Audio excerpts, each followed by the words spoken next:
My conscience hath 1,000 several tongues, and every tongue brings in a several tale, and every tale condemns me for a villain. It is that thing we do not talk about, that in the deepest corner and the recesses of our mind and our soul and our being comes forth within our own passion to tell story. For there is no good without evil. It's the darkness that is the most fascinating aspect of what we do. It has the most depth. It has the most reach. It incorporates the most forethought. So here, this season on 21 Grams, we examine the part of the soul that we often try to bury or not talk about. They say that 21 grams is the weight of the soul. But what is the weight of sitting in darkness? This is what we aim to discover this season. Welcome to 21 Grams with your host, Joe Compton. Hello, everybody, and welcome to another episode of 21 Grams. I am, of course, Joe Compton, and I am so thrilled and amazed and just really excited today to have my guest, who's been a longtime friend of mine, somebody I've known for quite a while now. We've known each other for almost at least a decade, you know? Yeah, and, it's gotta be at least a decade. and I believe this is the first time we've had a one-on-one interview. Well, I mean, Diana was with me when we did live stuff early on, and it was her and I in the chat at one point, just together individually. But I do think that this is the first time we've scheduled something together as one-on-one, so it's pretty I think awesome for so. me. I'm excited. For everybody who doesn't know, please introduce yourself, Diana, to everybody, please. I'm Diana Robertson, also known as LF Oak or Lillian Oake. I am from North Carolina. My husband is Joshua Robertson, who's also an author. We did the whole author thing. That's where we met Joe. Back what was it in the Phoenix Quill? The Yeah, the somewhere old around there. Yeah, The old yeah. writing group, where I think we made a lot of our longtime friends there, and, we spent about 3 years doing the full-time, writing thing and selling at cons and stuff. Then I decided to, amidst, some things that were going on in our lives, decided to open, my own business, a spiritual-based business, called Runes and Ravens, mainly because of my experiences in life, my upbringing, and that's kinda where I'm at right now. I'm still running Runes and Ravens. So it's been about what, like, I think 5 or 6 years or so doing this now and just focusing on the spiritual aspect. I'm still writing. I did write 3 books in the last year and a half, Nice. and I'm currently on the 3rd in my main series, the Chronicles of Jaydür, so hopefully we'll have that done by next year so that we can start doing cons and stuff again. Nice, awesome. Just to let everybody know, above me, you'll see the little QR codes pop up every time that Diana mentions something that she's doing. Like she just mentioned Runes and Ravens. That's what that QR code leads to. Leads to our Etsy shop where you can purchase readings and things of that nature. She does incredible work. I've had personal experience with it, and I was blown away by just her sheer just way she handles it and how she reads and everything she tells you. It's very awesome. I think everybody should experience that once in their lifetime, and for certain, if you can do it with Diana, that's probably the best way to do it. So. Thank you. But yeah, and we'll say hello to Anita. Hi, Anita.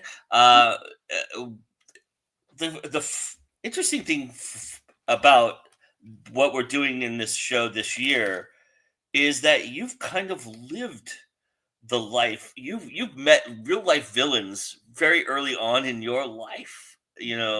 Talk a little bit about that experience and what that has done for you, who you are now. All right. It's funny, I was actually talking about this to one of my kids in the car today.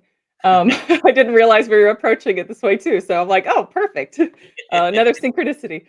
But I was raised in a cult, in a Romanian Pentecostal cult. So it was very cultish. It was here in America. And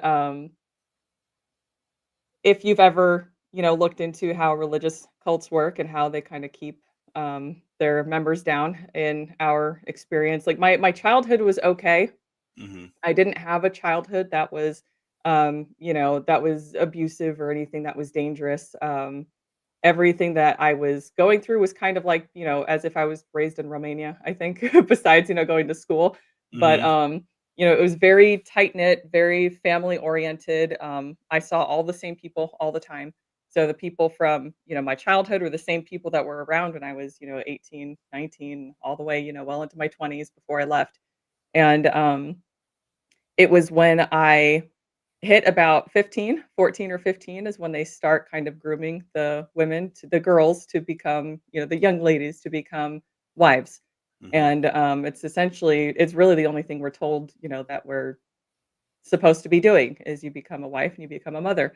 Um, at the time, I kind of had kind of an indication that that wasn't exactly normal. That there were other ways. I was at the time dealing with my own spiritual um, awakening too. So I had my first spiritual awakening at 14, and a lot of that really just messed with how I saw the members of the church because I recognized how the leaders were um, not as compassionate or as humble as they would teach us, that Mhm. we needed to be as the followers of our belief. And it really made me kind of question what I was doing there, because I had sort of a zoomed out perspective. I could see the moving pieces of what the leaders were doing, how they were kind of moving people like puppets, how they were keeping things controlled, how they were using fear to keep everybody in their control to behave the way that they want, to do the things that they want, the way that anybody would act out, and how everybody would essentially pounce on them and kind of, surround them emotionally with, whatever's going on and make them feel like what they're doing is wrong to the point that they have to ask the church for forgiveness was Mhm. sort of like the biggest brainwashing that I've ever seen in my life. And I don't know why they couldn't fully indoctrinate me. I don't know if it's just I have my theories, I believe in reincarnation and I'm like, I may have chosen to be, born in that lifetime where I was going to be put in these situations where I kind of, am seeing a little more than I would have been seeing otherwise, but no, I've watched families tear down their women, their children, and, all in the name of they say it's in the name of, their who they worship, but, Mhm. you can very much see it has nothing to do with that, and, that's been a lot of the motivation behind a lot of my, life and my work now is Mhm. helping people kind of come to terms with their own experiences, despite what culture they come from or religion they've experienced. Um, Help them kind of break down what they actually believe versus what they've been conditioned to believe. And so there's a lot of kind of like psychology behind the work that I do. It's I like to bridge psychology and spirituality Sure, yeah. um, to make it make sense because that's the thing. It needs to make sense. Life needs to make sense in as much of a way that we can make it. And you have these organized religions that are out there trying to keep everything obscured, trying to keep things shadowed in a way that you can't find answers. If you look for answers, it's a sin. If you ask Mm. questions, it's a sin. Um, they even told me straight up. They're like they used to actually preach about how if you have a question, you go to the church. Well, first, if you're married, if you're a wife, you go to your husband. If your Mhm. husband doesn't have the answer, you go to the church. If the church doesn't have the answer, then you ask God. Um, but ultimately, they would openly say, if you start looking outside of the church, you're going to find answers, and those answers are going to make you question our authority as the church, as what is under the umbrella of our deity. Um, So and they would even push you towards excommunication in a lot of ways, just yeah, to kind of prove their point. oh yeah, yeah, and they take great pride in it too. They would feel immense power over seeing, how they can manipulate people. Jeez, that's crazy. I mean, you and I have had these conversations before privately, but there's a thing about souls and the journey that we all attend go on, and I've been reading a lot lately about old souls and souls that travel have traveled through many lifetimes and many lessons.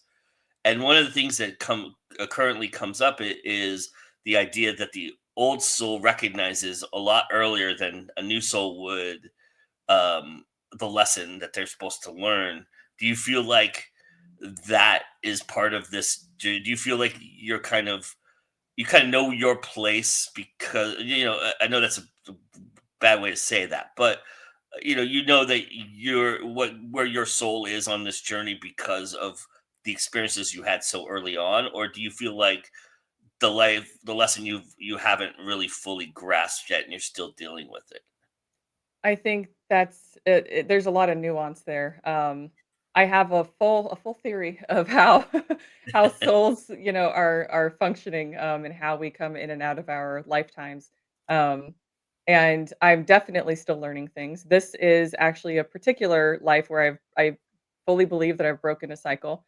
Um, when it comes to religion and to Uh-huh. being essentially squashed under the boot of religion, coming to this point of truly embracing who I am and what I can do. Yeah. I do believe that I've had an experience in another lifetime where I was doing something similar, so that faith and spirituality was familiar to me, and felt kind of like home to me, because that's kind of how Mhm. my childhood was, when I first started kind of recognizing that there was something beyond just the religion that I was in.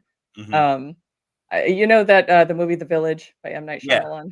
Yeah, that was a lot of, like, except I wasn't blind when I went over the wall. It was very much like I went over the wall and I'm like, something here is familiar and now I have to seek more. I have to go Yeah. look for more. Um, so I definitely think there's still lessons that I'm learning. There's cycles that I'm still breaking. And the only thing is though that I recognize them now. And I'm at a point now where I'm starting to recognize them before they happen, where I'm like, I feel something. It's like a shift almost like just in the air around me. And I'm like, oh, Yeah. I wonder if this is gonna happen, which is actually happened just, like a month ago. Um, I was working for a D&D company and I woke up that morning and I just felt something suddenly. I was sitting here at my desk and I'm like, I wonder if they're gonna, like, let me go or something, like, they're not gonna need me anymore. And then 20 minutes later, I got a message from the one who hired me and was like, "Hey, we need to have a talk." And he's Yeah. like, "Oh, you didn't do anything wrong." He's like, "We just don't need anybody in this position anymore." And I was like, "That's fine. I knew it was coming." I'm like, "I'm already thinking about how I'm gonna recreate Runes and Ravens." I'm like, I felt this in the ether, whatever you would call it. But, it's definitely something that I felt from childhood. um, I actually I feel like I first had a sense that there was something beyond just, the Bible that I was raised on. Mhm. I mean, I say that because the Bible I was raised on is not the same Bible that everybody else reads. Um, Yeah. so, I found that out later in my 20s. I was very frustrated, but, um, I realized that spirituality and that there was more than just a book and, the one concept of a god, from trees. And I had, kind of felt this sense of sudden understanding, a sudden sense of belonging when I was walking Yeah. through the woods in northern Arizona when we went on a trip with my parents. I was like 10 years old. And, a couple years later, around 12 years old, I found out about the Green Man. And, it was just such a at-home feeling. I was like, "Something about this is so familiar." And then I just got absorbed into the Celtic stuff. That was a lot of my life, is just looking at Celtic, stories and cultures and music and, paganism and, all the things that have to do with spirituality in that regard, and I've kinda grown from there. And a lot of that lore you've applied to what you're doing fictionally as well. I mean, Oh, yeah. there's a lot of Celtic references, and there's um, a lot of lore that you've experienced, whether it be in this life or other lives. I know that you've included that into some of the fiction that you've created. I am curious though, are you drawing upon your current experience that we just talked about when you're creating villains, or are you looking at something differently when you're creating a villain for your fictional stories? So that's fun because the series that I just wrote in the last year and a half, I swear it was like it was like a download of just Uh-huh. information, and I went wild with it. And I was about, 230,000 words in, and I stopped and I'm like, "Wait a second. This is like a giant metaphor for my upbringing." Like I'm like, "This guy's the church. This guy is like my temptation or like my drawing into spirituality, into something beyond this, bubble that I'm in." I very much militarized it in that story, but I recognize that there is a lot of it's almost as if I've given each character an emotion that I dealt Yeah. with, and, that's where that came from, but with, that's my darker series. I've never written anything quite as dark as that, and so a part of me is like, I don't even know if I'm gonna put it under LF Oak because 'cause I'm like, people are reading my, like, lighthearted, Yeah. whimsical fairies and stuff, and then suddenly this.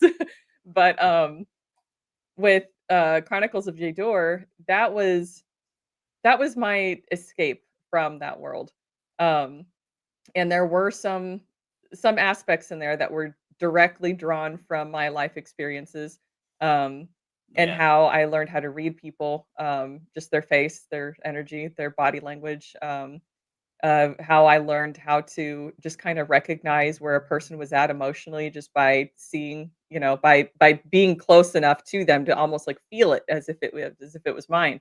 Yeah. Um, and coming to this, point of like, "Wow, what is this? This is not normal." I used to when I was little, I'd be like, "I'm an elf. I have powers," you know? So, um, but that actually, there is an entire, it's called the Chamber of Apan, and it's like this big chamber of the gods, and each god has one. And I remember laying in my bed when I had a really rough day. I don't remember what it was, but I was really upset. I felt really isolated. I felt really lonely. And I laid there in my bed and I was like, I'm gonna create a haven that nobody can go to. Nobody can touch me. Nobody can hurt me. Nobody can mess with anything. And Mhm. I laid there in the bed and I just designed everything with my eyes closed. And I was like, I don't know if I used my hands or what, but I just laid there and I designed every little aspect of it. And that's in the book too. Mhm. But, so that one is directly taking from, like, specific situations and specific conversations and specific happenings. No, I did not see a man in the mirror. I did not have any, like, schizophrenic episodes or anything. Um, but, and then, yeah, then Marrow, the dark one that I wrote, that one is, I I think still drawn from that, but more from a place of understanding. It's less about right and wrong and more about action and consequence, and learning how to overcome whatever situations you're in, but with all of the emotional turmoil involved. So I think they both kind of took from the dark.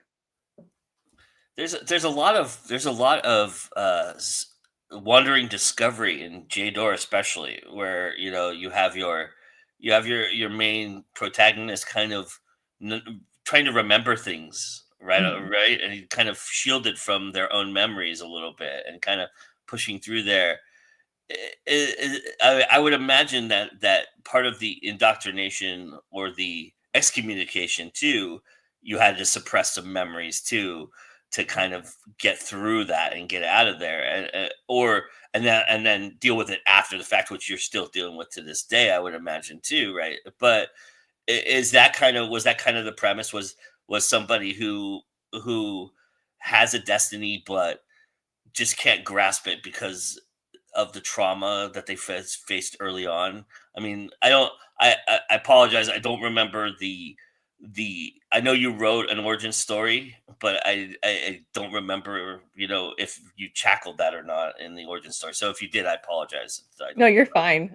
So the concept behind that I think was more about my frustration growing up, Mhm. feeling like I was in a world that wasn't meant for me. I mean, I was in this place where I understood spirituality at 8 years old, That Yeah. was the first time I had a teacher come and grab my face and is like, "You're an old soul, aren't you? Like, how do you understand these things?"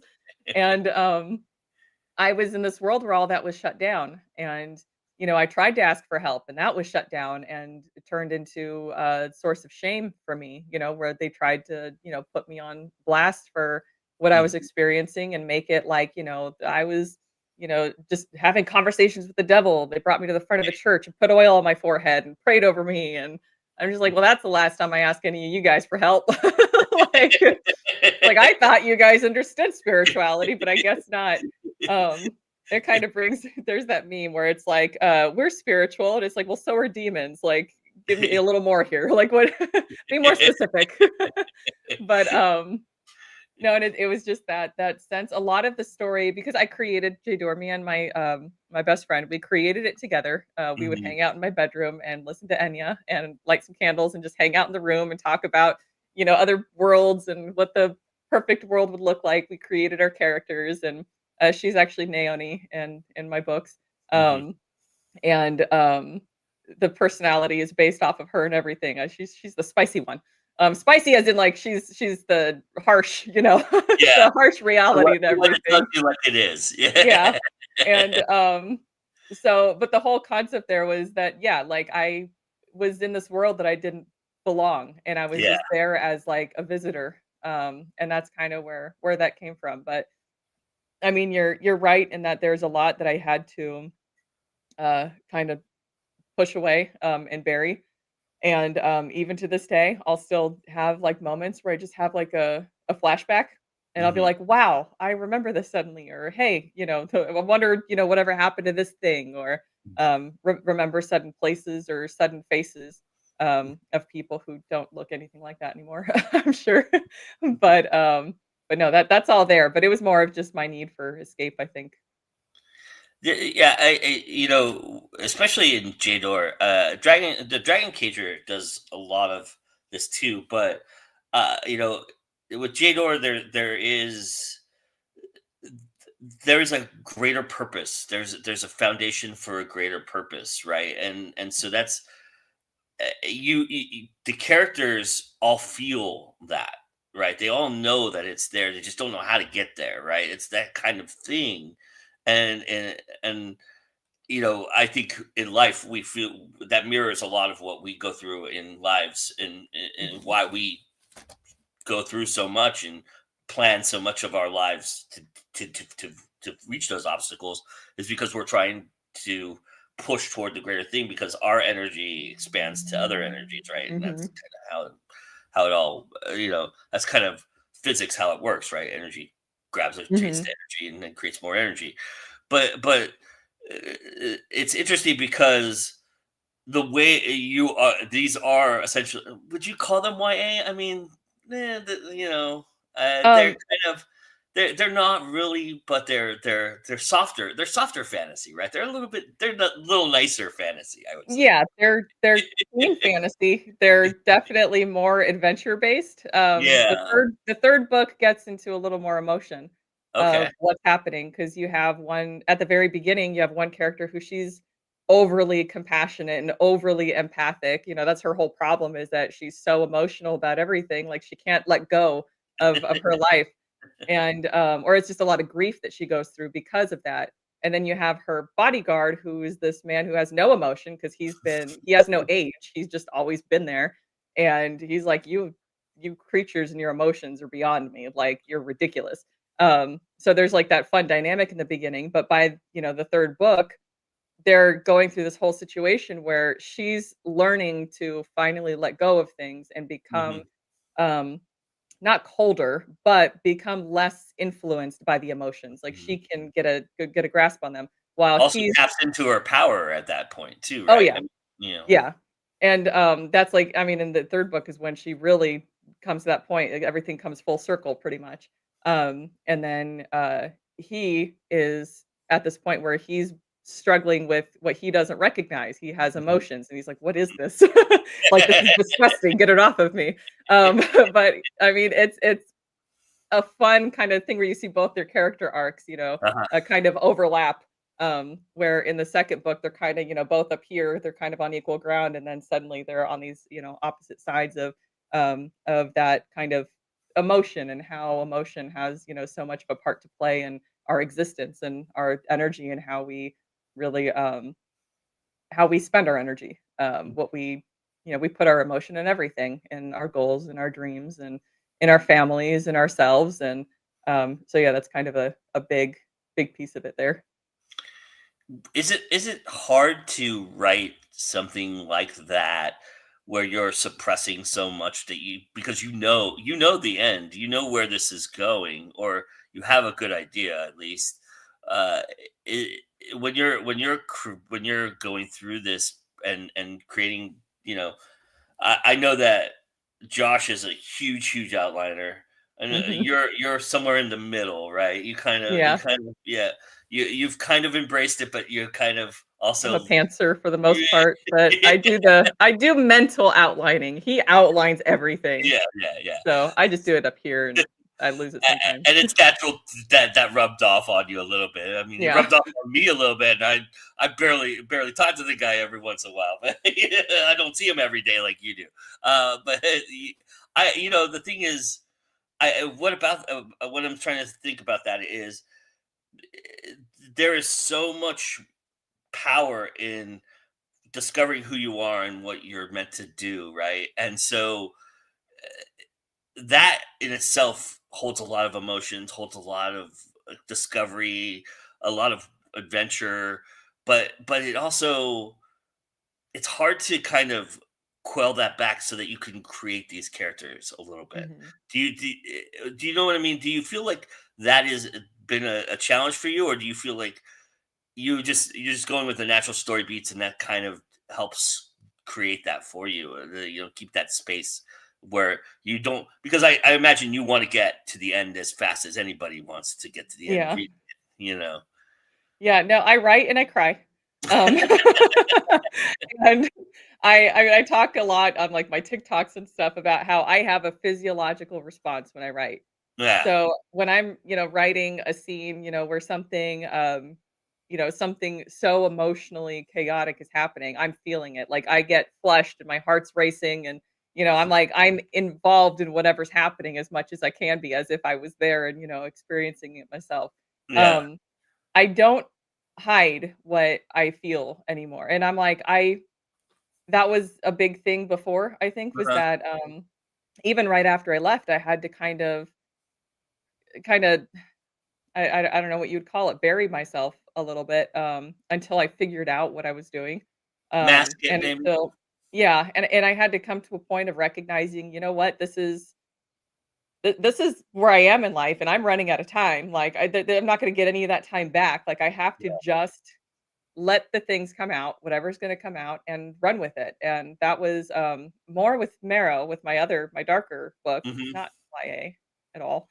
Um, but more with that one, I really had to, I mean, it wasn't hard. I just let it out and just went with it. And sometimes I'd be like, "Holy crap, that was not something I didn't know I could do." But, um, I think, at the point now where I'm not necessarily afraid of facing, facing my own feelings. Like, I still have, moments where I have, like, um, old memories that typically, like, I should, have guilt or regret or something that comes with them, Hmm. and they'll bubble up sometimes, and I'll just kinda have a memory replay and replay in my mind. And a lot of people will just start, doing something else, when they have that. Yeah. And instead, when I realize that that's happening, I'm like, "Okay, something's going on. I don't fully understand it. It's something subconscious."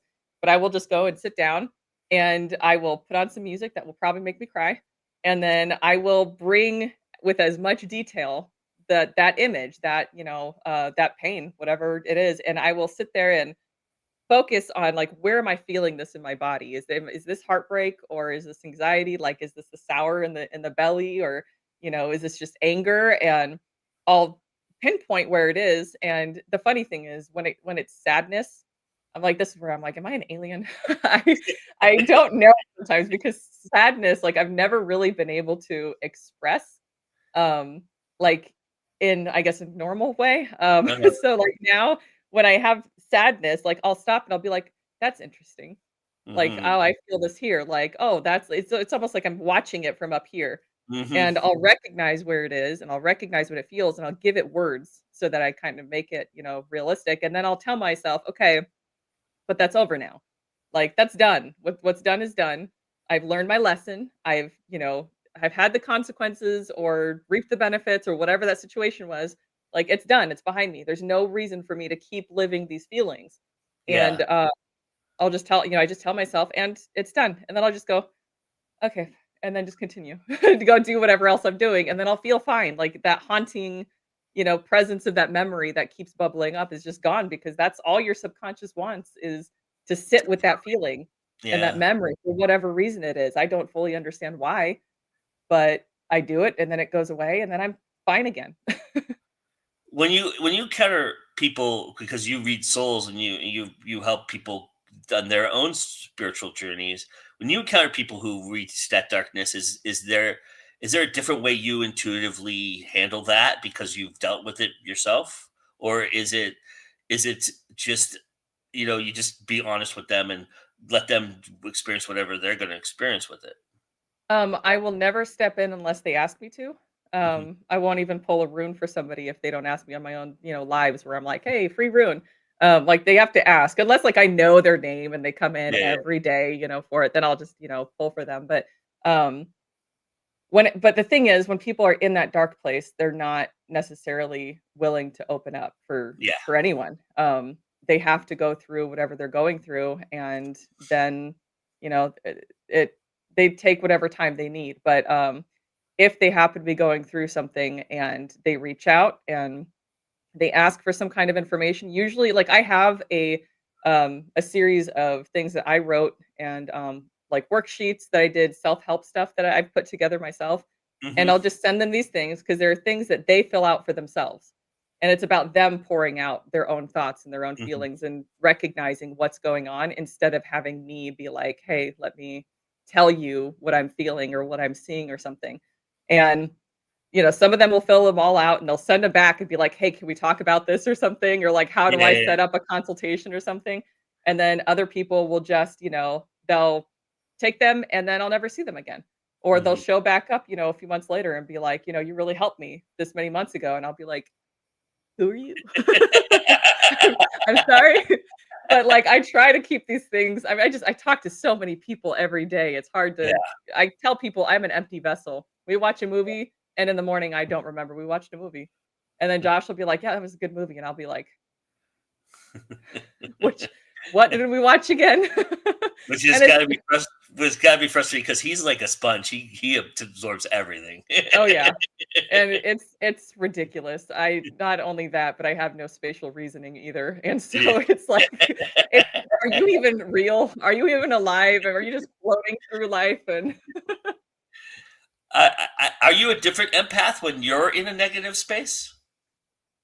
um, well, in what way? The way that I Deal with deal with anything, if do you recognize that, because everybody has bad days, right? And everybody mhm. has, when you've been writing darkness for, hours on end. I'm sure you don't, the last thing you want to do is jump on a live in TikTok and then kind of read other people's souls at that point.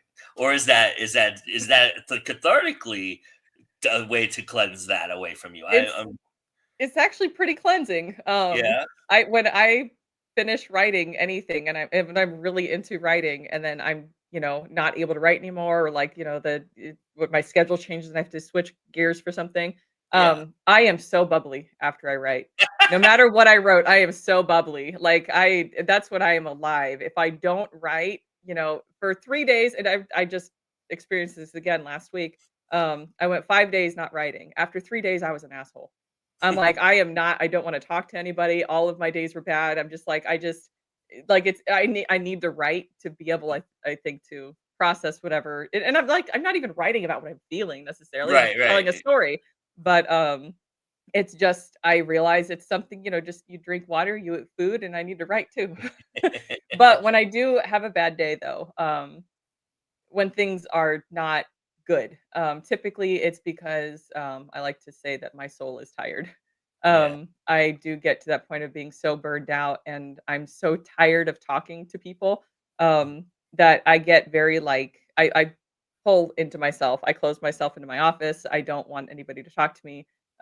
Obviously, Josh starts noticing. He's like, "Are you okay?" And I'm just like, "I just need to not be touched. Don't look at me.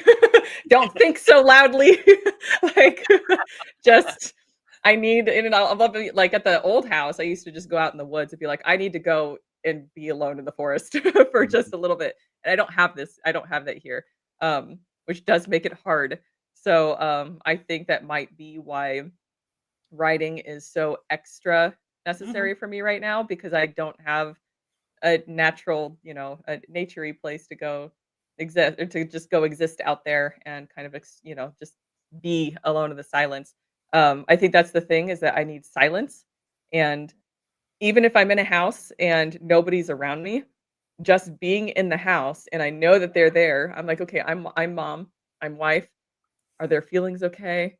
Is everybody, like, taken care of? Is it dinner time? Is somebody hungry? Is somebody not talking about their feelings? Like, I'm constantly on, and I'm like, "I just need to get out of the house, out of these walls, and be away, and stop feeling like somebody might possibly need me, because Yeah. if they might need me, they're not gonna find me at least, because 'cause I'm gonna go out there, and I'm gonna hide and tell them to stay away for a little bit so I can recharge a little bit." But, You probably won't remember this because, like you said, you have spatial recognition issues. But when I was at your house, and it was like 3 o'clock, 4 o'clock in the afternoon, and you just slid a coffee cup in front of me, and you go, "You look like you needed this at this moment." As like that's exactly what I was thinking about. I was thinking about should I ask if I could make some coffee, and you just slid it right in front of me. So yeah, I've experienced what you're talking about with you. So it's like, I don't know. I mean, I have, again, theories. I actually wrote a paper on why I might be this, hyper in tune with everything. Um, but, most people who are empathic, who pick up, emotions or can just kinda tell when somebody needs something, yeah, um, the ones who are hyper, highly sensitive like that, if you talk to them, the vast majority of them are gonna have some sort of childhood trauma, yeah, something where they had to protect themselves all the time. So I tell people all the time, I'm like, "Empathy is not a spiritual thing. It's not a woo-woo magic thing. It's this defense mechanism." And we grow up and we learn how to use it to help people because it's something that you use so much to protect yourself from the yeah, dangers that there were. Now, in my case, I didn't have childhood trauma. I didn't have an upbringing that was dangerous or anything like that. My troubles started when I was about, when I was a teenager, yeah, or preteen. And so it wasn't that because I was already in tune with everything by then. Like I yeah. said, like 8 years old, I was already freaking teachers out and stuff.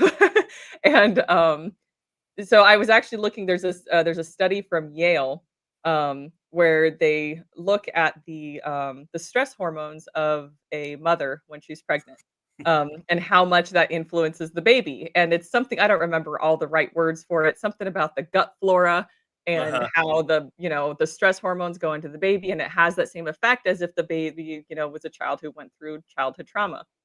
Now, my mom, when she was 8 months pregnant with me, her and my dad and my brother, who was 4 years old at the time, along with a group of other people, had crawled on their hands and knees across the Romanian border where they would have been shot on sight. They were escaping Romanian communism, and so that level of stress, I can imagine, would have some sort of influence on me as I'm just, hanging in there. Um, but that's kind of where I theorize that that's where it comes from, is But you just also carry over past life experience too, so that yeah, also leads to that too, right? So yeah, and I think it's like a mix of things. I like yeah, to tell people, like, I envision our existence, throughout our many lives like a giant tapestry, yeah, and you have all these threads in that tapestry that make this picture, and sometimes the thread from a past life, you're gonna take that and you're gonna weave it over to this side so that mhm, it's going to influence and cross with this aspect of you and your personality, and you're gonna, create this part of the picture in your tapestry, so then you can move down to the other one, and yeah. there's connections and everything like that, so, I There's think. also times I don't know if you've ever experienced this, but I this happens to me a lot when I feel like when I'm in front of a jigsaw puzzle, for example, 500 pieces of a jigsaw puzzle. I've worked on a corner for like 4 or 5 hours, right? And I feel like I've been trying to find this one piece and I've exhausted that one piece. So I'll go to the far end corner and Mhm. work on that corner, or find a piece that connects that's disconnected too. So there's also that too. You can also do that for your soul and Oh, find yeah. that space, and that in a weird way is still connecting, but it is a disconnect from what you're at right at that moment. Oh, yeah, and that's where I tell people it's a thread from way up here, and that's why some of my past life readings are gonna be from 400 years ago Right. or, versus 80 years ago or something. And that, yeah, they cross depending on what it is that you have kinda come here to learn, what it is that Mhm. you're trying to gain so you can move to that next level and see what else you can gain in the next life based on what it is that you found your way through in the last one. Do you believe that Earth lives are? Are you able to see beyond Earth lives? Do you see other lifetimes of when you're doing a reading? Do you see other people's experiences beyond Earth experiences? Not that I've been able to recognize. Hmm. I mean, there have been I think the furthest I have seen anything was back in, like, the ancient, I think it was Mayan, times, but, like, the beyond that, like, I haven't done anything or seen anything that was outside of here. Hmm. And I mean, that might just be because, hey, I am human too, and my Yeah. brain this flesh prison has only so much ability of what it can do before, it's beyond And me, it's maybe that's beyond what us. they need at the time too. That's what the help they need is Yeah. that's how you relate to people, right? By the experiences they're living, not by the Mhm. experiences that they don't understand. So, Yeah. uh, you mentioned this, and I wanted to get into this with you because this is interesting for me too. Because I've always found this fascinating about both you and Josh. Um, you'll take periods of time off where you'll walk away from something. You'll go at it. When you guys go at it, you guys go at it like nobody else. You are the most aggressive beavers I've ever seen creating the dam, and you will make sure that is the best fucking dam you've ever experienced, or at least exhausted yourself to that point. And then you walk away, and you're fine with that. But you also talked about in this interview right now about you don't have that much time, you know. So how do you reconcile the two things? I mean, obviously I feel like you feel like taking a break is a good thing, but when you realize that you're taking time away from, you know, going forward to where you want to be, how do you reconcile the two? I'm just curious about that because that has So, always been my struggle. I guess the question is, which thing did we let go of that you're like, how did they let go of that and just move on? Yeah, I mean, sort of, but I mean, you tend to come back to things too. That's the other thing, right? You'll like you left TikTok for a while, you came back to TikTok. You know, Mhm. you're writing again. You hadn't been writing for about a year before that, right? So Mhm.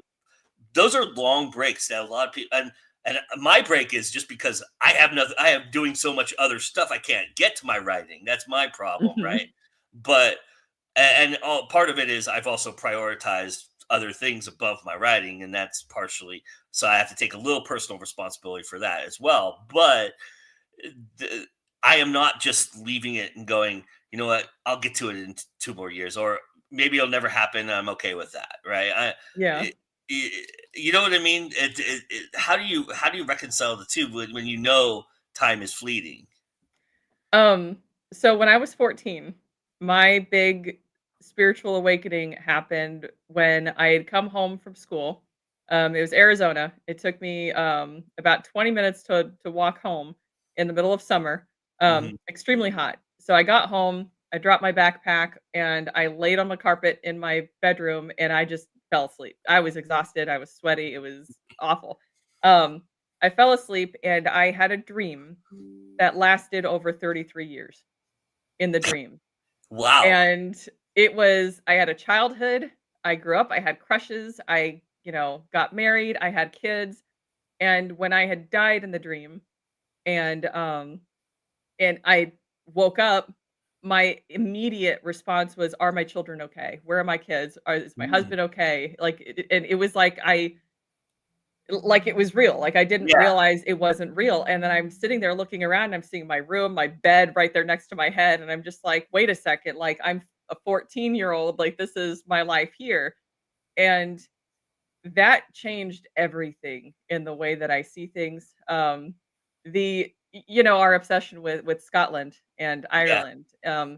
I I didn't expect us to go to Scotland when we did, 6 months ago. And I was in that mind of I might die before I get to see it. And my Yeah. response wasn't a feeling of anger, it was more of like I'm gonna be really annoyed if I have to come back again just to go and have this experience because and it was like it's not so much that time is running out. Time in this body is running out Yeah. in Yeah. this experience right now. Yeah. And I feel like there are few things that I've ever felt like this has to happen before I can move on and do something. So, like my series with Marrow, my dark fantasy, that was something that when it hit me, it was like the universe was screaming at me. I was Yeah. having dreams, I was having signs during the day. I was literally being put in positions and having things cut out of my life so that I could sit and write. Yeah. And the way the timing everything happened, I was like, "I have to get this done." Like, this is a life and death thing for some reason. I don't know. Don't know why, but this is something that it's on some spiritual existential level, and I don't know why it was. I still don't know why. Yeah. Um, and, but, like, the Fully things, understand all of this, by the way. I mean, this is my life in a nutshell right now. So it's just like, things don't seem like a big deal, really. I mean, I have like I said, in very the few grand things. scheme of things, right? In the overall aspect of things. Yeah, and I'm like, if something really bothers me that bad, I'll come back and deal with it when I come Yeah. back. Like, I'll die and I'll be back again.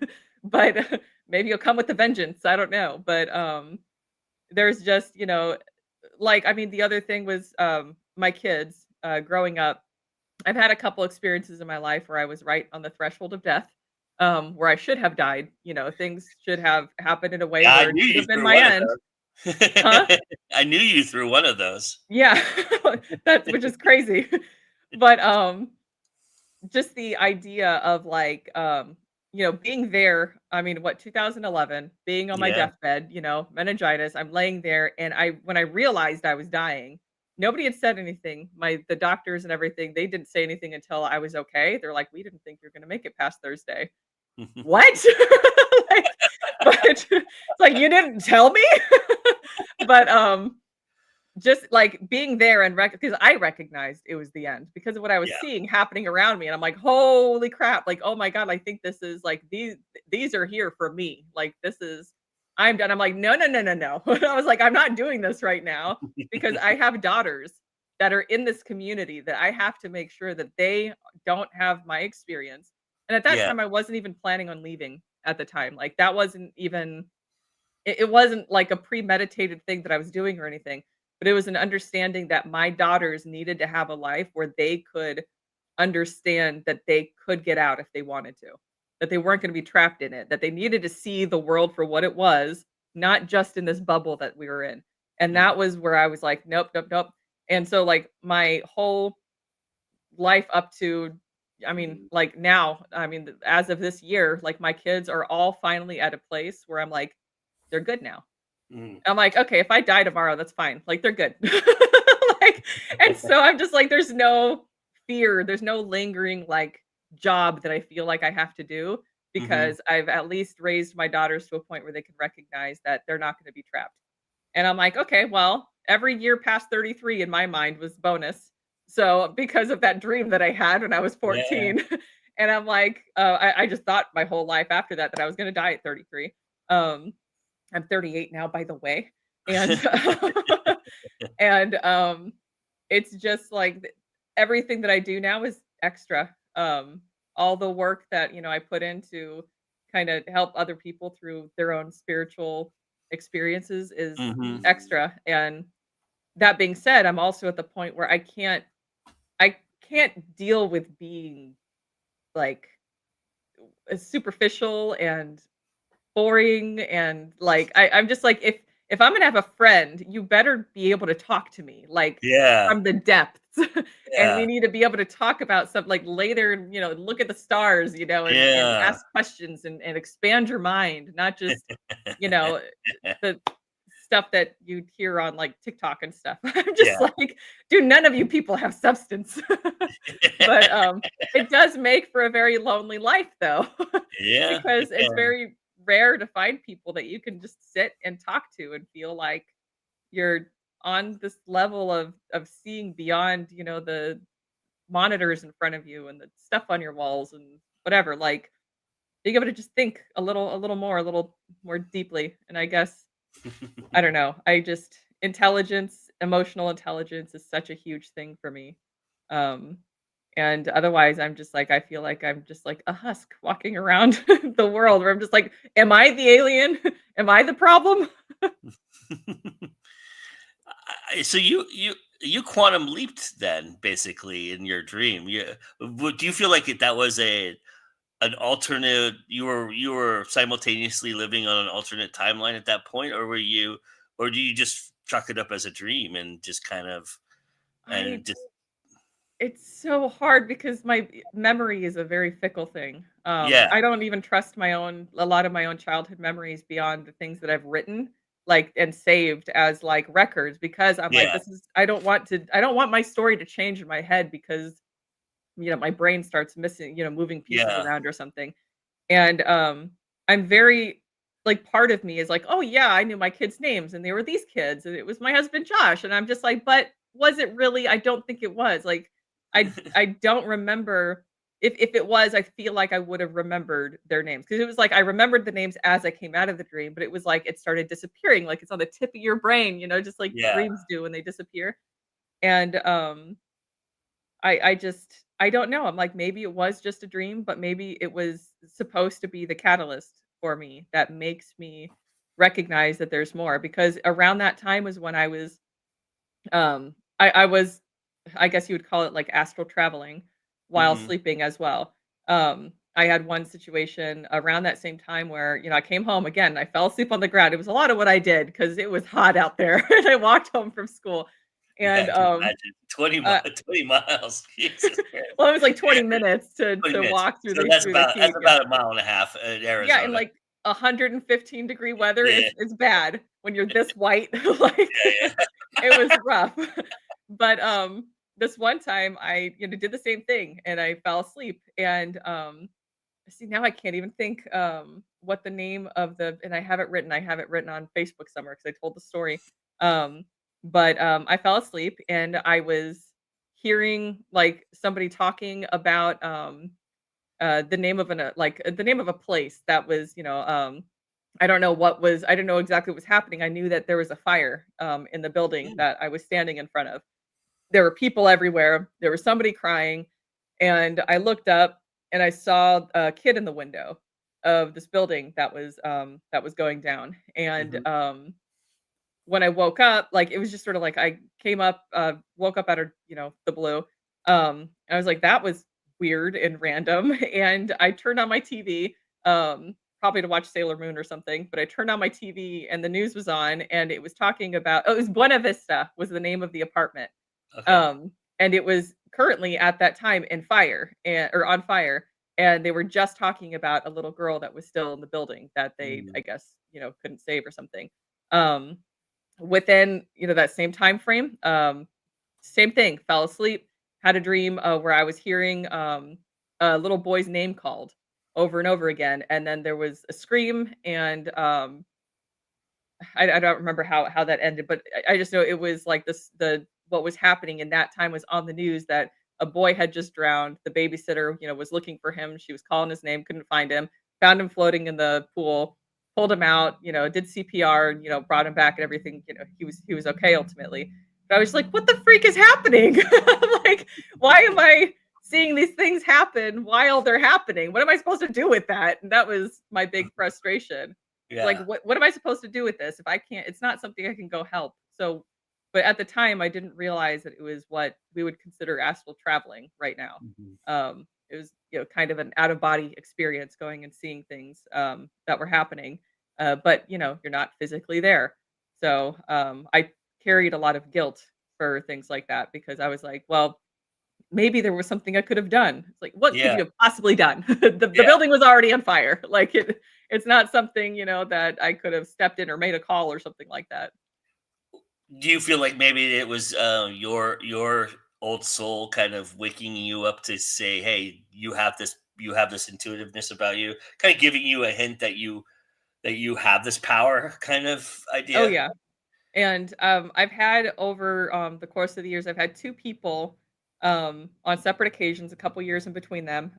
They don't know each other or anything, where they would come up to me and be like, you have 3 women who are following you around." Like, and they all look like me apparently, like an old version, like a Mm. middle-aged version and a younger version, like mother, maid, and crone kind of, Mhm. situation. Mhm. 2 separate occasions, 2 different people telling me the same thing. Mhm. And, when I was, about 14 or 15, I remember walking into this store. It was called Sphinx, in the mall in Arizona, and I was with a group of friends of mine, and as soon as we walked in, this lady looks at me and she's like, "Can I do a reading on you?" She's like, "I won't charge you." She's like, "There's just something about you that I need to see what this is." And I'm like, "Okay." And Mhm. so I let her do a reading on me, and, she had said, the main message was that she's like, "Your entire life is gonna revolve about around getting overseas." She's Mm. like, "You're going to have a lot of your focus is just getting overseas." And I'm like, "Maybe that's just because I'm Romanian." She's like, "Nope, no." She's like, "This is something you're gonna be trying to get somewhere, to go somewhere, and it's not here." And I only remembered that some years ago when, Mhm. I was already in the obsession with Scotland, and I'm just like, "Yeah, and here I am." I'm just like, I'm counting down every experience that I have, every year that passes, and I'm just like, "All right, are we moving closer?" And I found the way to get there. It's just now time has to pass before we can get there, and hopefully I don't die. Yes, hopefully all of those things. Uh, one last question for you. I'm curious, will you continue to write when you're there? Do you feel like there's a whole other you that you haven't explored writing wise that you're looking forward to that maybe Ireland or Scotland will bring out of you? Absolutely, 100%. And it's gonna be Ireland because it's EU, and I'm an EU citizen by descent. Okay. So getting over there is gonna be easy. We can't do that with Scotland, but that's fine. Ireland was my first love in the first place. But I absolutely Is that have, because they're part of the United Kingdom? Is that why? Because they're together with England um, and stuff? Scotland is, yeah. Yeah. So, Ireland left, Yeah. with, what, Brexit. Yeah, So, that's pretty well documented. yeah. So, um, but no, absolutely. I have visions of me sitting, in certain places with my laptop and just writing stories and, having a little cottage. It's like I have no big grand plans of my life in Yeah. Ireland besides having a little place where I have a view out of the window that I could just sit and write. And I'm like, that's how I want to die. I want to die in Ireland, with, my stories being told. And, I mean, just for myself, I don't care if I get known for my stories. I just want to write and get out and have the experience because I feel like it's been up to this point such a soul experience for me to write and get these stories out. Now seeing what I've done with Marrow is just, it tells me that there's so much more to come. So, and Uh, apparently my Vedic astrology says that I will be at my peak at 48. So I got 10 more years and then I'll be amazing everybody. well, we'll all look forward to that. But I am just so grateful and so thankful for you to be here with me and talk for this hour. Thank you for giving me your time. I know it's very Thank you. valuable, and I always enjoy our conversations. So this was really great to do this live. So thank you so much for that. Thank you so much. I always enjoy these too. So tell everybody where they can check you out, where they can do the Runes and Ravens stuff, and also where they can get your books. Facebook's gonna be the main place. Facebook, if you just look up Diana Robertson, or just type in Runes and Ravens, and then Diana Robertson will pop up. It's got the blue check mark on it, so that's the correct one. Um, and then LF Oak I have on Facebook too. It's not big. I have way more of a following on Runes and Ravens than I do with my book stuff, but I that's really where you're gonna find me mostly. I'm on TikTok too, so anything that I put on TikTok, I put on Facebook too, anyways. Um, yeah, that's really the Yeah, main go place get a to rune find me. pulled for you all, everybody. Yeah, Go on TikTok and go to Runes and Ravens, and I mean, hell, every time I'm scanning TikTok, it must be Kismet because every time I'm scanning it, you pop up live, and it's just like, and I always say hello, but it's like, oh, she's back doing it. I'm like, and then you post that thing about you don't eat, and I'm like, I want to make sure that you eat. So I came in and said, did you eat today? You know, I because just forget. Even now, I'm like, I'm shaking, and I'm like, see, I didn't eat today.